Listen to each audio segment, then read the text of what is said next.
வணக்கம். பொது இடங்களில் கால்நடைகள் பன்றிகளை திரியவிட்டால் சட்ட நடவடிக்கை எடுக்கப்படும் என வில்லியனூர் கொம்யூன் பஞ்சாயத்து ஆணையர் எச்சரிக்கை விடுத்துள்ளார். இது தொடர்பாக வில்லியனூர் கொம்யூன் பஞ்சாயத்து ஆணையர் ரமேஷ் வெளியிட்டுள்ள செய்திக்குறிப்பில், பொதுமக்களின் இருப்பிடம் மற்றும் உடைமைகளுக்கு இடையூறாகவும் போக்குவரத்திற்கு இடைஞ்சலாகவும் காய்கறி வியாபாரிகளின் பொருட்களுக்கு சேதம் விளைவிக்கும் வகையிலும் வாகன ஓட்டுநர்களுக்கு ஆபத்து விளைவிக்கக்கூடிய வகையிலும் பொது இடத்தில் கால்நடைகள் மற்றும் பன்றிகள் திரியவிடுவதாக இந்த அலுவலகத்தில் புகார் கடிதம் பெறப்பட்டுள்ளது. கால்நடைகள் மற்றும் பன்றிகள் பொது வீதியில் விடுதல் சட்டப்படி குற்றமாகும். எனவே உடனடியாக தெருவில் கட்டவிழ்த்து விடப்பட்டுள்ள கால்நடைகள் மற்றும் பன்றிகளை அதன் உரிமையாளர்கள் கட்டுப்பாட்டுக்குள் வைத்துக் கொள்ள வேண்டும் என எச்சரிக்கப்படுகிறது. தவறும் பட்சத்தில் கால்நடைகள் மற்றும் பன்றிகள் கைப்பற்றப்பட்டு உரிமையாளர்கள் மீது கொம்யூன் பஞ்சாயத்து விதிகளின்படி நடவடிக்கை எடுக்கப்படும் என அவர் கூறியுள்ளார். புதுச்சேரியில் இருந்து சென்னை நோக்கி சென்ற தமிழக பேருந்து சிவாஜி சிலை அருகே சென்றபோது கட்டுப்பாட்டை இழந்து விபத்துக்குள்ளானது தொடர்பாக போக்குவரத்து போலீசார் விசாரணை மேற்கொண்டு வருகின்றனர். புதுச்சேரி கிழக்கு கடற்கரை சாலை செல்லும் வழியில் லாஸ்பேட்டை அருகே சென்னை நோக்கி சென்று கொண்டிருந்த தமிழ்நாடு பேருந்து திடீரென 3 இருசக்கர வாகனங்கள் மீது அடுத்தடுத்து மோதி விபத்துக்குள்ளானது. இதில் 2 இருசக்கர வாகனங்கள் பேருந்துக்கு அடியில் சிக்கின. இருசக்கர வாகனங்களில் வந்தவர்கள் தூக்கி வீசப்பட்ட நிலையில் பிரேக் பிடிக்காத காரணத்தினால் கட்டுப்பாட்டை இழந்த பேருந்தை அதன் ஓட்டுநர் சாதுரியமாக இயக்கியதால் பெரும் விபத்து தவிர்க்கப்பட்டது. மேலும் இருசக்கர வாகனங்களில் வந்தவர்கள் சிறு காயங்களுடன் அதிர்ஷ்டவசமாக நூலிழையில் உயிர் தப்பினர். இந்த விபத்து குறித்து வழக்கு பதிவு செய்துள்ள போக்குவரத்து காவல்துறையினர் விசாரணை மேற்கொண்டு வருகின்றனர். புதுச்சேரியில் கடந்த 2018ஆம் ஆண்டு ரூபாய் 5.5 கோடி மதிப்பீட்டில் தொடங்கப்பட்ட சர்வதேச அளவிலான நீச்சல் குளம் கட்டும் பணி 2 மாதத்தில் முடிவடைந்து திறப்பு விழாவிற்கு தயாராகி வருகிறது. புதுச்சேரி அரசு சார்பில் ஒரு நீச்சல் பயிற்சி குளம் கூட கிடையாது. தனியார் நீச்சல் குளங்களில் தான் நீச்சல் பயிற்சி பெறும் நிலை உள்ளது. இதனால் மத்திய அரசின் கேலோ இந்தியா திட்டத்தின் கீழ் புதியதாக நீச்சல் குளம் அமைக்க திட்டமிடப்பட்டது. நகர பகுதியில் அதற்கான போதிய நிலம் இல்லாததால் அரசுக்கு சொந்தமான கடற்கரை ஜப்பான் பூங்கா ஓரம் இருந்த நிலத்தை தனியாருக்கு கொடுத்துவிட்டு அதற்கு பதிலாக சாரதாம்பாள் நகரில் உள்ள தனியார் நிலத்தை அரசு பெற்றுக்கொண்டது. அந்த இடத்தில் ரூபாய் 5.5 கோடி மதிப்பில் நீச்சல் குளம் கட்டும் பணி கடந்த 2018ஆம் ஆண்டு துவங்கியது. ஒலிம்பிக் போட்டி நடத்தும் தரத்தில் 50 மீட்டர் நீளம், 25 மீட்டர் அகலம், 1.75 மீட்டர் ஆழத்துடன் நீச்சல் குளம் கட்டும் பணி நடந்து வருகிறது. ஆண்கள் பெண்கள் என 16 பேர் உடைமாற்றும் அறைகள், பொருட்கள் பாதுகாப்பு அறைகள் கட்டப்பட்டு வருகின்றன. தற்பொழுது கட்டுமான பணிக்கான தொகையை அரசு விடுவித்ததால் பணிகள் விறுவிறுப்பாக நடந்து வருகிறது. பணிகள் முடிந்து ஓரிரு மாதங்களில் திறப்பு விழா நடத்தப்படும் என அதிகாரிகள் தெரிவித்தனர்.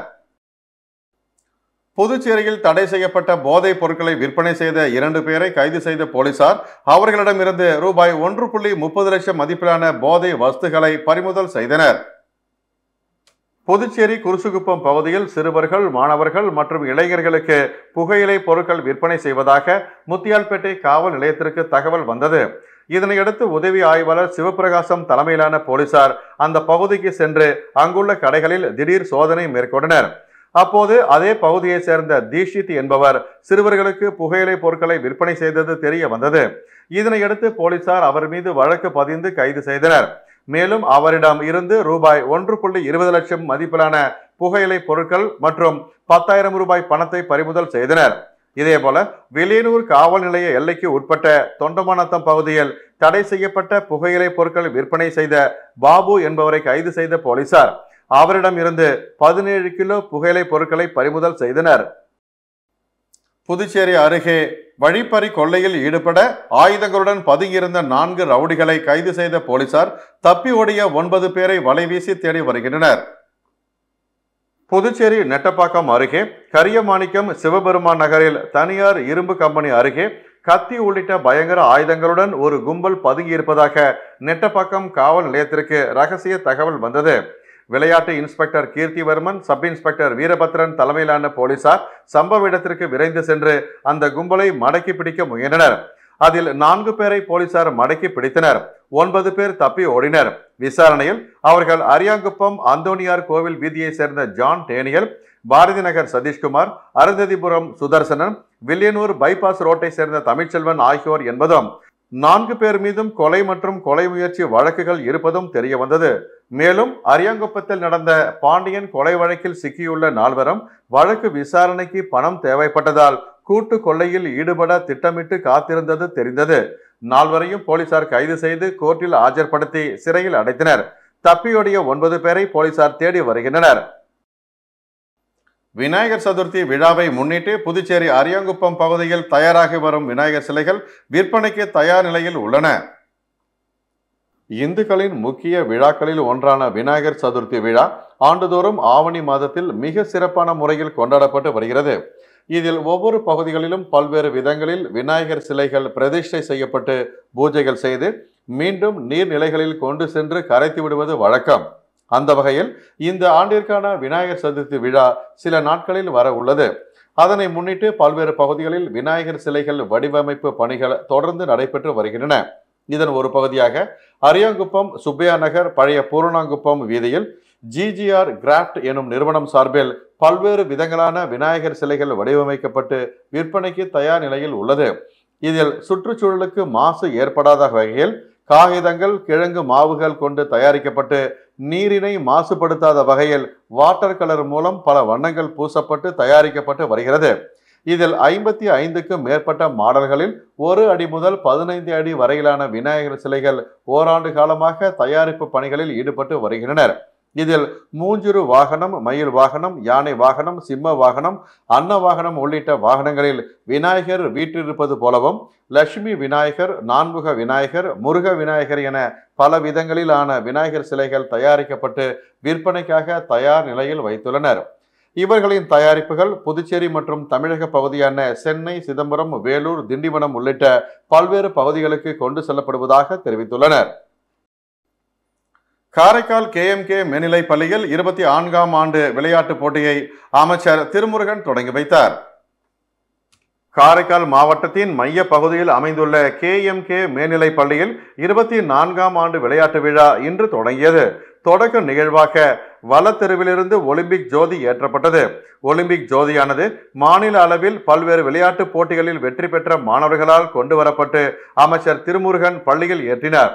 தாளாளர்கள் மணிமேகலை கண்ணையன், மது கண்ணையன் ஆகியோர் தேசிய கொடி பள்ளியின் கொடியை ஏற்றினர்.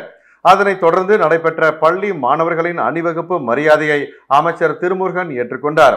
அதனைத் தொடர்ந்து மாணவர்களின் விளையாட்டுப் போட்டிகள் நடைபெற்றன. அதனைத் தொடர்ந்து விளையாட்டுப் போட்டிகளில் வெற்றி பெற்ற மாணவர்களுக்கு அமைச்சர் திருமுருகன் பரிசுகளை வழங்கி பாராட்டினார். இந்நிகழ்ச்சியில் பள்ளி ஆசிரியர்கள் மற்றும் பெற்றோர்கள் கலந்து கொண்டனர். வங்கக்கடலில் நிலவி வந்த ஆழ்ந்த காற்றழுத்த தாழ்வு பகுதி காற்றழுத்த தாழ்வு மண்டலமாக வலுப்பெற்றதை அடுத்து புதுச்சேரி துறைமுகத்தில் 1ஆம் எண் புயல் எச்சரிக்கை கூண்டு ஏற்றப்பட்டுள்ளது. வங்கக்கடலில் நிலவி வந்த ஆழ்ந்த காற்றழுத்த தாழ்வு பகுதி காற்றழுத்த தாழ்வு மண்டலமாக வலுப்பெற்றது. மத்திய மேற்கு மற்றும் அதனை ஒட்டிய வடமேற்கு வங்கக்கடலில் வடக்கு ஆந்திரா மற்றும் தெற்கு ஒடிசா கடற்கரை பகுதிகளில் காற்றழுத்த தாழ்வு மண்டலம் மையம் கொண்டுள்ளது. இதனால் தமிழ்நாடு, புதுச்சேரி மற்றும் காரைக்கால் பகுதிகளில் மிதமான மழைக்கு வாய்ப்பு உள்ளதாக இந்திய வானிலை ஆய்வு மையம் அறிவித்துள்ளது. இதனால் சென்னை, எழும்பூர், நாகப்பட்டினம், கடலூர், புதுவை உள்ளிட்ட துறைமுகங்களில் 1ஆம் எண் புயல் எச்சரிக்கை கூண்டு ஏற்ற அறிவுறுத்தப்பட்டது. அதன்படி கடலூர் துறைமுகத்தில் 1ஆம் எண் புயல் எச்சரிக்கை கூண்டு ஏற்றப்பட்டுள்ளது. இதேபோல புதுவை துறைமுகத்திலும் 1ஆம் எண் புயல் எச்சரிக்கை கூண்டு ஏற்றப்பட்டுள்ளது. பாகூர் தொகுதியில் அடிப்படை வசதிகளை நிறைவேற்ற வேண்டும், அரசு கலை மற்றும் அறிவியல் கல்லூரியை உருவாக்கிட வேண்டும் உள்ளிட்ட பல்வேறு கோரிக்கைகளை வலியுறுத்தி இந்திய ஜனநாயக வாலிபர் சங்கத்தினர் கண்டன ஆர்ப்பாட்டத்தில் ஈடுபட்டனர். பாகூர் பகுதியில் புதிய தொழிற்சாலைகள் அமைக்க வேண்டும், புதிய வேலைவாய்ப்புகளை உருவாக்கிட வேண்டும், பாகூர் பகுதியில் அரசு கலை மற்றும் அறிவியல் கல்லூரியை உருவாக்கிட வேண்டும், 10,000க்கும் மேற்பட்ட அரசு காலி பணியிடங்களை நிரப்பிட வேண்டும், பாகூர் அரசு மருத்துவமனையை சமுதாய நலமையமாக மாற்ற வேண்டும், புதுச்சேரி இளைஞர்களுக்கு வேலையில்லா கால நிவாரணமாக ரூபாய் 5,000 வழங்க வேண்டும் உள்ளிட்ட கோரிக்கைகளை முன்வைத்து இந்திய ஜனநாயக வாலிபர் சங்கத்தின் பாகூர் இடை கமிட்டி சார்பில் பாகூர் பெரிய கோவில் அருகில் கண்டன ஆர்ப்பாட்டம் நடைபெற்றது. பாகூர் கொம்யூன் தலைவர் அஜித்குமார் தலைமையில் நடைபெற்ற ஆர்ப்பாட்டத்தில் மாநில தலைவர் கௌசிகன், மாநில செயலாளர் சஞ்சய் சேகரன், மாநில பொருளாளர் ரஞ்சித்குமார் ஆகியோர் கண்டன உரையாற்றினர். இதில் பிரசாந்த் குமார், பாகூர் கொம்யூன் செயலாளர் ஜெயராஜ், மாநில குழு உறுப்பினர் சிந்து விளக்க உரை ஆற்றினார்கள். இறுதியாக தனலட்சுமி உட்பட 50க்கும் மேற்பட்டோர் கலந்து கொண்டு கோரிக்கைகளை வலியுறுத்தி கண்டன கோஷங்களை எழுப்பினர்.